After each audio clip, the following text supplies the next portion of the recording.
Stock market planner চ্যানেলে আপনাদের সকলকে স্বাগত। সাবস্ক্রাইব করে পাশে থাকা বেল আইকনটা ক্লিক করে অল সিলেক্ট করবেন, তাহলে আপলোডিং ভিডিওগুলোর সাথে সাথে আপনাদের নোটিফিকেশন পেতে সুবিধা হবে। প্যাকেজিং ইন্ডাস্ট্রিতে পারফর্ম করছে এই রকম একটা কোম্পানিকে নিয়ে আমরা অ্যানালিসিস করছি এবং তার ব্যালেন্স শিটে আসলাম, তার ফান্ডামেন্টালসগুলো আলোচনা করব। এটা একটা স্মল ক্যাপ টাইপের একটা কোম্পানি, এর গ্রোথ ফিউচারে ভালো রয়েছে, আপনারা এই কোম্পানিটা স্টাডি করতে পারেন। আগে আমরা চলে যাচ্ছি কোম্পানির ব্যালেন্স শিটের মধ্যে রিজার্ভে। রিজার্ভ কী আছে, রিজার্ভটা আমরা যদি অ্যানালিসিস করি আমরা দেখব যে ফার্স্টে ছিল 166 কোটি টাকা, তারপরে হলো 176 কোটি, তারপরে 183 কোটি, তারপরে 241 কোটি, তারপরে হলো 441 কোটি। তাহলে 166 কোটিটা হলো 176 কোটি, 176 কোটিটা হলো 183 কোটি, 183 কোটিটা হলো 241 কোটি এবং 241 কোটিটা হলো 441 কোটি। তারপরে আপনারা দেখতেই পাচ্ছেন রিজার্ভ হচ্ছে পরপর গ্রো করছে। এই যে রিজার্ভটা গ্রো করছে মানে আমরা একটা ইঙ্গিত পাচ্ছি যে কোম্পানির প্রফিটটাও গ্রো করবে। কোম্পানির প্রফিট গ্রো করা মানেই হচ্ছে কোম্পানির রিজার্ভ গ্রো করবে, রিজার্ভের সাথে রিলেটেড হচ্ছে প্রফিট। তার মানে রিজার্ভ থেকে আমরা একটা ওভারভিউ পেতে পারি যে কোম্পানির প্রফিটটাও বাড়বে। এবং তারপরে চলে যাচ্ছে রিজার্ভের পরে যেটা চলে যাচ্ছে সেটা হচ্ছে long term boring. Long term boring রয়েছে হচ্ছে 25 কোটির মতন অ্যাপ্রক্স রয়েছে। বোরিং থাকা মানে যদি বলেন কোম্পানিটা খারাপ না, লং টার্ম বোরিংটাকে যদি কোম্পানি যদি সঠিকভাবে ইউটিলাইজ করতে পারে লোনটাকে, তাহলে কোম্পানি কিন্তু ভালো পারফর্ম করবে। যদি সঠিকভাবে ইউটিলাইজ লোনটাকে না করতে পারে তাহলে কিন্তু কোম্পানি লস হতে পারে। তার মানে এটা থেকে আমরা বুঝতে পারছি যে লং টার্ম বোরিং থেকে আমরা একটা জিনিস ইন্ডিকেশন পাচ্ছি যে কোম্পানি তার লোনটাকে সঠিকভাবে ইউটিলাইজ করছে, তাই রিজার্ভটা কিন্তু গ্রো করছে। এটা কিন্তু মাথায় রাখবেন। তারপরে আমরা চলে যাচ্ছি short term boring. Short term boring কত আছে? শর্ট টার্ম বোরিং আছে 18.5 কোটি টাকার মতন রয়েছে শর্ট টার্ম বোরিং। আমরা মেন ইম্পর্টেন্স যাকে দেবো সেটা হচ্ছে গুরুত্ব দেবো সেটা হচ্ছে লং টার্ম বোরিং, কারণ শর্ট টার্ম বোরিং হচ্ছে ফ্ল্যাকচুয়েটিং ম্যানারে থাকে, এক বছরের মধ্যে আপস অ্যান্ড ডাউনস করতে থাকে, এটা মাথায় রাখবেন। তারপরে আমরা চলে যাচ্ছি cash and cash equivalent. Cash and cash equivalent কত আছে? তাহলে আমরা যদি ক্যাশ অ্যান্ড ক্যাশ ইকুইভ্যালেন্ট দেখি তাহলে আমরা দেখতে পাচ্ছি হচ্ছে 16 কোটি টাকার মতন ক্যাশ রয়েছে। তাহলে কোম্পানিটা এইটুখানি আমরা বলতে পারবো যে কোম্পানিটা 5 স্টার ব্যালেন্স শিট না হলেও 4 স্টার তো অ্যাটলিস্ট বলা যেতেই পারে। এই ব্যালেন্স শিটটাও ঠিকঠাক আছে, লোন থাকবেই যেহেতু এটা একটা স্মল টাইপ বা স্মল ক্যাপ টাইপের একটা কোম্পানি, সেই কারণে কিন্তু লোন থাকবে। যখনই এই কোম্পানিটা মিড ক্যাপ আস্তে আস্তে লার্জ ক্যাপ ব্লু চিপ টাইপের কোম্পানি যখন হয়ে যাবে তখন কিন্তু আস্তে আস্তে দেখবেন লোনটা কিন্তু এটা ডেট ফ্রি করে দেবে। ইনিশিয়াল স্টেজে যখন কোম্পানি থাকে তখন কিন্তু লোনটাকে কিন্তু নিতেই হয়, যেহেতু এটা স্মল ক্যাপ টাইপের কোম্পানি সেই কারণে কিন্তু লোন নিতেই পারে, যেহেতু একটা স্মল ক্যাপ টাইপের কোম্পানি, যেহেতু এদের গ্রোটা করার জন্য, কোম্পানিটাকে গ্রো করার জন্য। তা আমরা ব্যালেন্স শিটটা দেখে বুঝতে পারছি রিজার্ভটা বাড়ছে, কোম্পানির একটা পোটেনশিয়ালিটি থাকার পসিবিলিটিস রয়েছে। এটা রিফ্লেকশনটা আমরা পাবো নেট প্রফিটে। আমরা চলে যাচ্ছি কোম্পানির নেট প্রফিটে। আমরা চলে আসলাম কোম্পানির নেট প্রফিটে। দেখতেই পাচ্ছেন 2011 সাল থেকে যদি পারফরমেন্স দিচ্ছে সেই হিসাবে আমরা ডিরেক্টলি চলে যাচ্ছি নেট প্রফিটে। তাহলে আমরা যদি নেট প্রফিট আমরা হাইলাইট করি তাহলে আপনারা দেখতেই পাচ্ছেন ফার্স্টে ছিল 8 কোটি, তারপরে 9, তারপরে 6, তারপরে আবার 9, তারপরে 17, তারপরে 24, 27, 32, 24, 38, 48, এগুলো কিন্তু সব কোটিতে। তারপরে হয়ে গেল 64 কোটি টাকা। তার মানে এটা থেকে আপনারা কি বুঝতে পারছেন? এটা থেকে আপনারা ইঙ্গিত পাচ্ছেন যে কি 8 কোটির পরে হচ্ছে 9 কোটি, ঠিক আছে বেড়েছে, তারপর আবার কমে গিয়ে 6 কোটি, তারপরে আবার 9 কোটি বেড়েছে, তারপর আবার বেড়েছে 17 কোটি, 24 কোটি, তারপর আবার বেড়েছে 27 কোটি, তারপর আবার 32 কোটি। তাহলে এই যে প্রথম ইনিশিয়াল এই জায়গাটা কিন্তু একটা স্ট্রাগলিং ফেজে ছিল, তারপরে কিন্তু আবার পরপর কিন্তু কোম্পানিটা কিন্তু গ্রো করে গেছে। এটা কিন্তু মাথায় রাখবেন। যদি এই ফেজটার পরে যদি আপনারা দেখেন পরপর কিন্তু কোম্পানিটা গ্রো করে গেছে। আপনারা দেখতেই পাচ্ছেন কোন জায়গা থেকে, এখান থেকে 9-এর পরে 17 হলো, 17-এর পরে 24, 24-এর পরে 27, 32, তারপরে এটা একটা ডাউন হয়েছে 24, তারপরে কিন্তু আবার কামব্যাক করে 38, তারপরে আবার 42, তারপরে হচ্ছে 64। তার মানে আপনারা দেখতেই পাচ্ছেন একটা গ্রোয়িং মোডে রয়েছে, শুধু এইটা একটু ডাউন রয়েছে, যে এক্সেপশনাল একটা বছর ডাউন যেতেই পারে, সেটা নিয়ে কোনো প্রবলেম না। কিন্তু আপনারা দেখতেই পাচ্ছেন যে এই জায়গাটা থেকে আপনারা 9 কোটি থেকে আপনারা যদি অ্যানালিসিস করেন 9-এর পরে 17, এটা কিন্তু একটা পরপর কিন্তু প্রফিট মার্জিনটা কিন্তু গ্রো করে গেছে, এবং তার আগে কিন্তু আপস অ্যান্ড ডাউনস ছিল। এই মার্জিনটা আপনারা যদি দেখেন, এই জায়গাটা কিন্তু আপস অ্যান্ড ডাউনস ছিল, যে প্রফিটটা বেড়েছে আবার কমেছে, আবার বেড়েছে আবার কমেছে, একটা স্ট্রাগলিং ফেজে ছিল। এই জায়গাটা একটা স্ট্রাগলিং ফেজে ছিল, তারপরে কিন্তু কোম্পানিটা কিন্তু আবার পরপরভাবে গ্রো করেছে। তারপরে নেট প্রফিটটা গ্রো করেছে, এটারই আমরা রিফ্লেকশন হচ্ছে রিজার্ভে পেয়ে গেছি। তখনই আমরা বুঝতে পেরেছি যে কোম্পানির রিজার্ভটা বাড়ছে মানে কোম্পানির নেট প্রফিটটা বাড়বে। আপনারা ন্যাচারালি দেখে নিলেন যে তার রিফ্লেকশনটা আমরা নেট প্রফিটের মধ্যে পেয়ে গেলাম। তাহলে এটা থেকে বুঝতে পারছি যে কোম্পানির হচ্ছে গ্রোথ রয়েছে এবং কোম্পানির কিন্তু পোটেনশিয়াল রয়েছে, সেই কারণে কিন্তু প্রতি ইয়ারে কিন্তু কোম্পানি পারফরমেন্স ভালো দিচ্ছে, এটা মাথায় রাখবেন। শুধু এটা দেখলে আমাদের চলবে না, এবারে চলে যেতে হবে কোম্পানির শেয়ার হোল্ডিং প্যাটার্নে। আমরা দেখি কোম্পানির শেয়ার হোল্ডিং প্যাটার্নে প্রোমোটারের অবস্থান কী রকম আছে, এফআইএস আর ডিআইএস কী রকম অবস্থানে রয়েছে।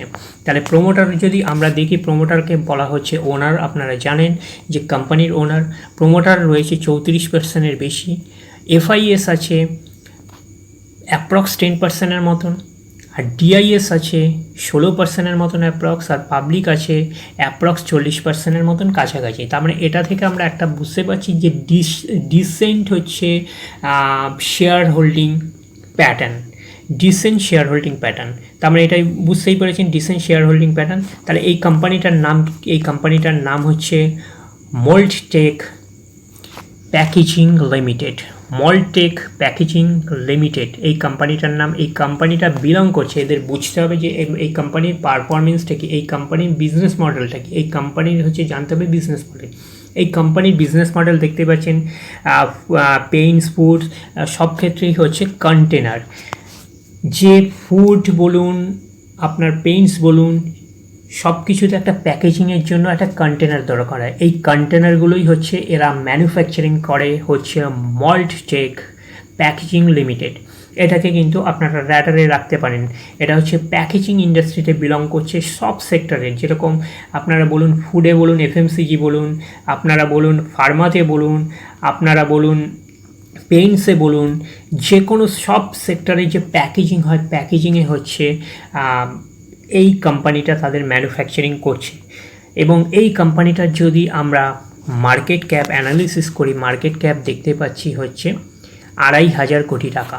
তাহলে এটা একটা স্মল ক্যাপ টাইপের কোম্পানি। কারেন্ট প্রাইস এখন চলছে 756 টাকা, হাই লাগিয়েছিল হচ্ছে 862 টাকা, আর লো লাগিয়েছিল 445 টাকা। এবং আপনারা যদি দেখেন ROCE return on capital employed 22.5% ভালো রয়েছে। ROE রিটার্ন অন ইকুইটি হচ্ছে 18.2%, ঠিকঠাকই রয়েছে। এই কোম্পানিটা যখনই আরও ভালো পারফর্ম করবে তখন কিন্তু এটার পার্সেন্টেজটা কিন্তু আরও বেড়ে যাবে, এটা কিন্তু মাথায় রাখবেন। আর ফেস ভ্যালু রয়েছে 5, পরে হয়তো এটা এখনও সম্ভাবনা রয়েছে, তাহলে স্প্লিট হয়ে এটা আপনার একটা এক্সপেক্ট করতে পারেন, পরে স্প্লিট হয়ে 5টা এক এক করে আসলে 5 স্প্লিট হওয়ার সম্ভাবনা রয়েছে, এটা কিন্তু মাথায় রাখবেন।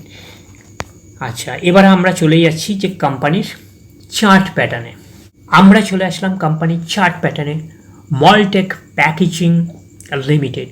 তাহলে আপনারা যদি অ্যানালিসিস করেন, একদিনে হচ্ছে 0.33% পজিটিভ রিটার্ন দিয়েছে একদিনে, 5 দিনে রিটার্ন দিয়েছে 1%-এর মতন পজিটিভ রিটার্ন দিয়েছে, 1 মাসে রিটার্ন দিয়েছে 5% পজিটিভ রিটার্ন, 6 মাসে রিটার্ন দিয়েছে নেগেটিভ 8.5%-এর মতন নেগেটিভ রিটার্ন দিয়েছে, 1 বছরের রিটার্ন দিয়েছে, 1 বছর না সরি 1 জানুয়ারি থেকে রিটার্ন দিয়েছে যদি ধরেন, তাহলে হচ্ছে -5.5%-এর মতন নেগেটিভ রিটার্ন।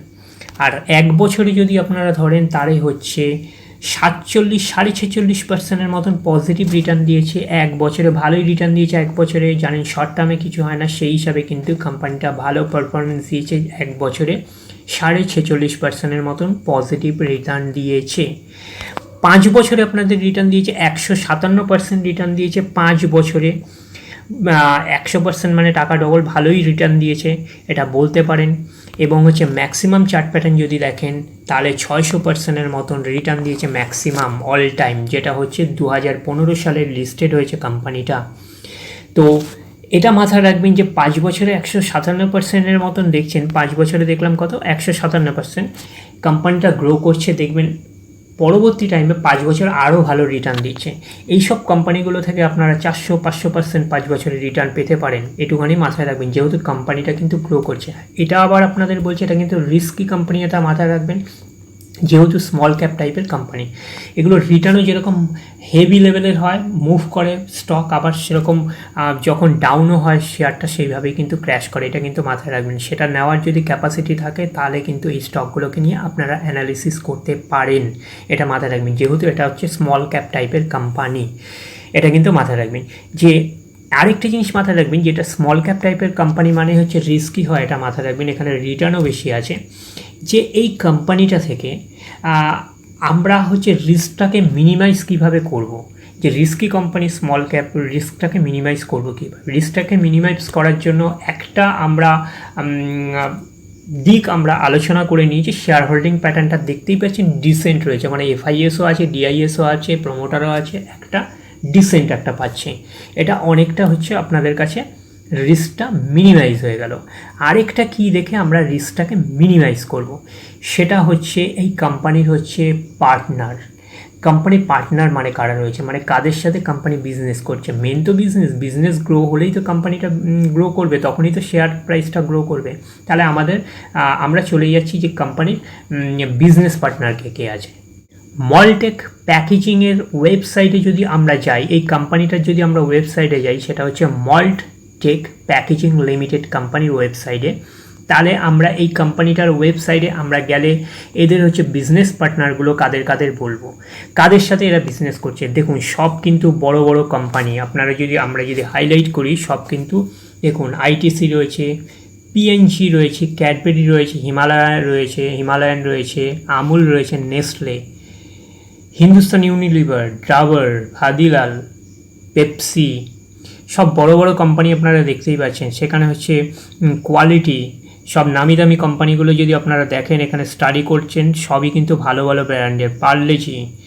পার্লে আছে, ক্যাফে কফি আছে, সবই কিন্তু ব্র্যান্ড। আপনারা এখানে যদি স্টাডি করেন সবই কিন্তু ব্র্যান্ড, সবই কিন্তু এখানে ফার্স্টের দিকে যেগুলো দেখছেন সবই কিন্তু এফএমসিজি সেক্টরে বিলং করছে। ইমামি, ঠিক আছে, আদানি উইলমার, ঠিক আছে। তারপরে আপনারা যদি আরও স্টাডি করেন, পরপর যদি যান, এগুলো হচ্ছে এফএমসিজি সেক্টরের, আপনারা দেখতেই পাচ্ছেন প্রচুর লিস্ট আছে, এতগুলো পড়া পসিবল না। জাস্ট যেগুলো ভালো ভালো কোম্পানি রয়েছে সেইগুলো নিয়ে আমরা বলছি। জাস্ট ব্রিটেনিয়া আছে, এটা হচ্ছে সব বড় বড় ক্লায়েন্ট। আপনারা এখানে পজ করে ভিডিওটা দেখতে পারবেন, স্টাডি করে, সব কিন্তু বড় বড় কোম্পানি রয়েছে, যে এটা হচ্ছে এফএমসিজি সেক্টরে বিলং করছে। এফএমসিজি সেক্টরের মধ্যে ফুড, এফএমসিজি, ফার্মা সেক্টরের মধ্যে হচ্ছে এই কোম্পানিগুলোর মধ্যে এরা হচ্ছে বিজনেস পার্টনার। আপনারা দেখে নিলেন সব বড় বড় কোম্পানি রয়েছে এটার মধ্যে।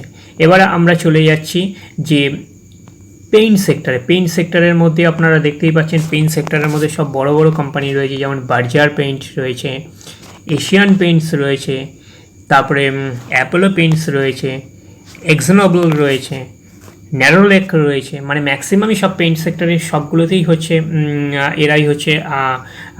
এরা হচ্ছে বিজনেস পার্টনার, মানে তাদের কন্টেনারগুলো হচ্ছে এরা হচ্ছে প্রোভাইড করছে। শুধু সেখানে নয়, এবার লুব্রিক্যান্টের যদি আমরা যাই, লুব্রিক্যান্টে আপনারা দেখতেই পাচ্ছেন শেল রয়েছে, গালফ রয়েছে, ক্যাস্ট্রল রয়েছে, সবই হচ্ছে। ভারত পেট্রোলিয়াম রয়েছে, ইন্ডিয়ান অয়েল রয়েছে, হিন্দুস্তান পেট্রোলিয়াম রয়েছে, রিলায়েন্স আছে, সবই দেখুন, সবই বড় বড় কোম্পানি। আপনারা যদি এখানে স্টাডি করেন সবই আপনারা এখানে পাবেন। তা আপনারা দেখতে পাচ্ছেন যে এইসব কোম্পানিগুলো হচ্ছে মলটেক প্যাকেজিংয়ের হচ্ছে পার্টনার। এরা হচ্ছে লুব্রিক্যান্ট সেগমেন্টেরও যেসব কন্টেনার হয় তারা হচ্ছে প্রোডাক্ট তৈরি করছে, সেরকম পেইন্ট সেক্টরেরও তৈরি করছে। সেরকম আপনারা যদি দেখেন, সেটা হচ্ছে এফএমসিজি সেক্টরেও হচ্ছে এরা তৈরি করছে, প্লাস হচ্ছে ফুড সেক্টরে এরা তৈরি করছে, ফার্মা সেক্টরে এরা তৈরি করছে। তাহলে এটা কিন্তু মাথায় রাখবেন যে এই কোম্পানিটা কিন্তু একটা বিজনেসটা আগামী দিনে আরও ভালো গ্রো করবে। কেন গ্রো করবে? আপনারা দেখতে পাচ্ছেন কত ক্লায়েন্ট রয়েছে এরা। এইসব বড় বড় কোম্পানি, একটা জিনিস মাথায় রাখবেন, এইসব বড় বড় কোম্পানি নিশ্চয়ই এই কোম্পানিটার মধ্যে একটা পোটেনশিয়ালিটি দেখেছে বলেই কিন্তু তারা পার্টনারশিপ ডিল করেছে। যদি এই কোম্পানিটার মধ্যে সেরকম বিশেষ কিছু যদি না থাকতো, তাহলে এই বড় বড় কোম্পানিটা কিন্তু তাদের সাথে পার্টনারশিপ হিসাবে কাজ করতো না। এটা কিন্তু মাথায় রাখবেন, যেহেতু এগুলো হচ্ছে ক্লায়েন্ট। মল্ট টেক প্যাকেজিংয়ের হচ্ছে এরা হচ্ছে ক্লায়েন্ট। তার মানে আপনারা বুঝতে পারছেন ম্যাক্সিমাম সেক্টরে, মানে আপনাকে এফএমসিজি বলুন, ফুডস বলুন, ফার্মা বলুন, আপনার পেইন্টস বলুন, পেইন্ট সেক্টর বলুন, আপনার লুব্রিক্যান্ট বলুন, এই যে সব সেক্টরগুলো আছে, এই সব সেক্টরের মধ্যে যে কন্টেনার তৈরি হচ্ছে, এই কন্টেনারগুলো কিন্তু প্রোভাইড করছে এবং ম্যানুফ্যাকচারিং করছে মলটেক প্যাকেজিং। তারপরে কন্টেনার কীরকম, যেরকম আপনাদের ফর একটা এক্সাম্পল একটা দিন, ধরুন ব্রিটানিয়া বিস্কিটের দেখবেন যে কিছু কিছু কেক আছে, কেকের যেরকম একটা কন্টেনার থাকে দেখবেন একটা লেয়ার টাইপের প্লাস্টিকের, সেটাও কিন্তু হচ্ছে মলটেক প্যাকেজিং কিন্তু তৈরি করছে। এটা কিন্তু মাথায় রাখবেন। এরকম বিস্কিট কোম্পানি যেমন ভাদিওয়াল, আপনাকে একটা উদাহরণ দিলাম, কোয়ালিটি ওয়ার্কস। তাহলে এই যে কোম্পানিগুলো আছে, আইসক্রিমের যে কন্টেনারগুলো আছে, সেই কন্টেনারগুলো কিন্তু তৈরি করছে হচ্ছে মলটেক প্যাকেজিং। তারপরে নেসলে শুরু করে আপনার আমুল শুরু করে এইসব আইটিসি শুরু করে এইসব সব কোম্পানি, যত কোম্পানি আছে সব কোম্পানির কিন্তু প্যাকেজিংটা কিন্তু প্রোভাইড করছে, এই কোম্পানিটা প্রোভাইড করছে। এটা কিন্তু মাথায় রাখবেন। শুধু ফুডেও নয়, ফুডের সাথে সাথে আপনাদের রয়েছে, আবারও বলছি, পেইন্ট সেক্টরেরও দেখবেন যে পেইন্টের যে বিভিন্ন কন্টেনারগুলো হয়, পেইন্ট সেক্টর এবং লুব্রিকেন্টেরও যে কন্টেনার হয়, তাহলে এগুলো হচ্ছে এদের ক্লায়েন্ট। তাহলে আপনারা পজ করে করে দেখে নেবেন যে কতগুলো ক্লায়েন্ট আছে। এতগুলো ক্লায়েন্ট আছে মানে এই কোম্পানিটা, তার মানে অনেকটাই রিস্ক মিনিমাইজ হয়ে গেল। এটা কিন্তু মাথায় রাখবেন যে এতগুলো কোম্পানির সাথে এদের কিন্তু ব্যবসা চলছে। মাথায় রাখবেন এরা ক্লায়েন্ট, তার মানে এই বড় বড় কোম্পানি যখন এদের ক্লায়েন্ট, তার মানে এইসব কোম্পানিগুলো কিন্তু সেই রকম কোম্পানির সাথেই পার্টনারশিপ করে কাজ করবে। এটা কিন্তু মাথায় রাখবেন। তার মানে এই কোম্পানিটার নিশ্চয়ই পোটেনশিয়ালিটি রয়েছে। এই ক্লায়েন্টটা দেখেও আমরা একটা ওভারভিউ পাবো যে আগামী দিনে এই কোম্পানিটার গ্রোথ কিন্তু আরও ভালো রয়েছে এবং এদের বিজনেসটা কিন্তু আরও গ্রো করবে, যেহেতু এতগুলো ক্লায়েন্ট পাচ্ছে। এবং বিজনেসটা যখনই গ্রো করবে, ক্লায়েন্ট পাওয়া মানেই বিজনেসটা গ্রো করবে। তো ওরা এতগুলো ভালো ভালো ক্লায়েন্ট এদের কাছে আছে বলে এরা হচ্ছে বিজনেসটা আগামী দিনে আরও ভালো গ্রো করবে। এবং গ্রো করার ফলে যখন বিজনেস গ্রো করবে, আলটিমেটলি শেয়ার প্রাইসটাও কিন্তু গ্রো করবে। শেয়ার প্রাইসটা গ্রো করে হচ্ছে কোম্পানির পারফরমেন্সের ওপর। কোম্পানির পারফরমেন্স কখন ডিপেন্ড করে? যে কোম্পানির বিজনেসের ওপর। কোম্পানির বিজনেসটা কার ওপর ডিপেন্ড করে? ক্লায়েন্টের ওপর, তার বিজনেসটা কীরকম চলছে। এইটাই হচ্ছে মূল বিষয়বস্তু। তাহলে আপনারা বুঝতে পেরেছেন যে মলটেক প্যাকেজিংটাকে আপনারা র্যাডারে রাখতে পারেন। এই কোম্পানিটাকে নিয়ে আপনারা স্টাডি করতে পারেন। ডিরেক্টলি গিয়ে কিন্তু বাই করবেন না, কোম্পানিটাকে র্যাডারে রাখুন, এটাকে নিয়ে স্টাডি করুন, তারপর আপনারা ডিসাইড করবেন যে কোম্পানিটাতে যাবেন কি যাবেন না। তাহলে এই অবধি, নেক্সট ভিডিওতে আবার দেখা হবে। ধন্যবাদ।